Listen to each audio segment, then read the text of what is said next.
Now, we've spoken in reports before about Plymouth shooter Jake Davison, a 22-year-old who shot 5 people in 2021 on August the 12th, including his mother and a 5-year-old little girl, before turning the gun onto himself.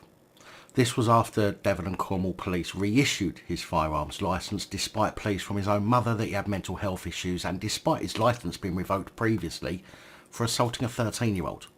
Sounds like he would have been better off being offered a job on the police force. Well, an inquest is ongoing surrounding that incident. It's been heard this week that David Rees, a former armed police officer and Royal Marine who was working in Devon and Cornwall Police's firearms licensing unit, processed Davison's application after he applied for a licence in July 2017, and he made a formal recommendation accompanied by a report that he sent to a supervisor for approval. As part of that initial assessment, Rees is said to have sought information from Davison's doctor and a former teacher who was Davison's referee. He also spoke with Davison himself, Davison's mother and Davison's uncle, who already had a firearms licence.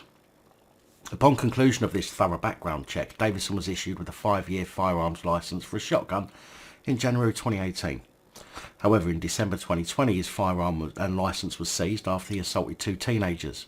7 months later, his weapon and licence was returned to Davison, and just over 1 month after that, he killed 5 people.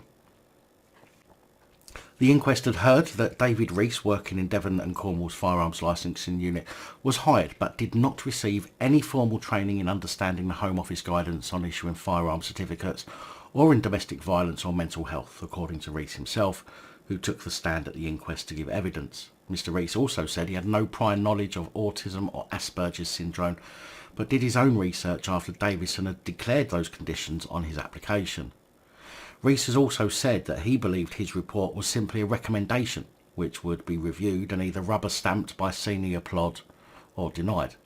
He told the inquest jury, "I always thought it would be a recommendation. I was never told the decision was mine and I assumed someone would read it.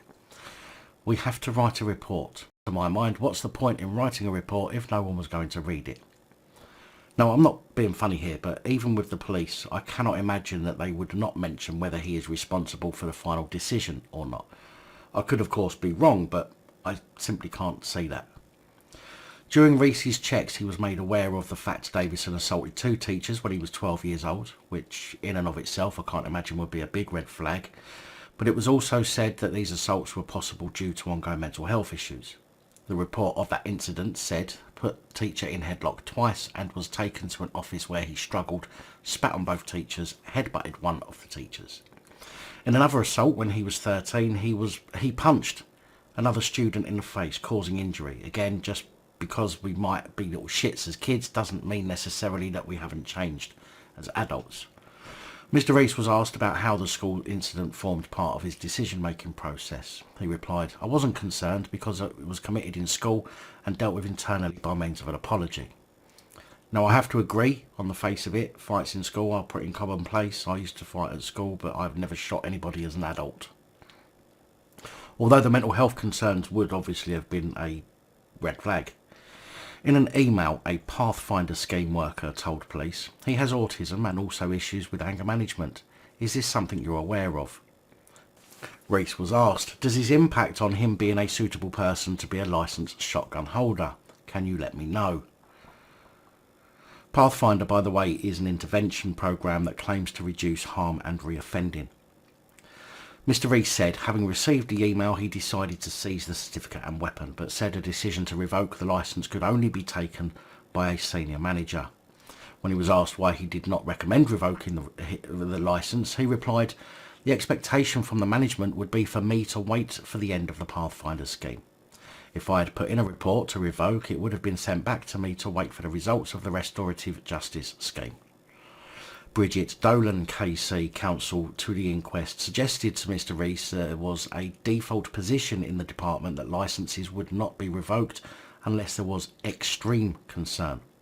Mr. Rees replied, "Yes." Now, the inquest is continuing and I will of course keep you updated when I can, when more information becomes available. Bearing in mind I've got also lots of other things to report on, so maybe slightly delayed in getting these reports to you about this particular incident.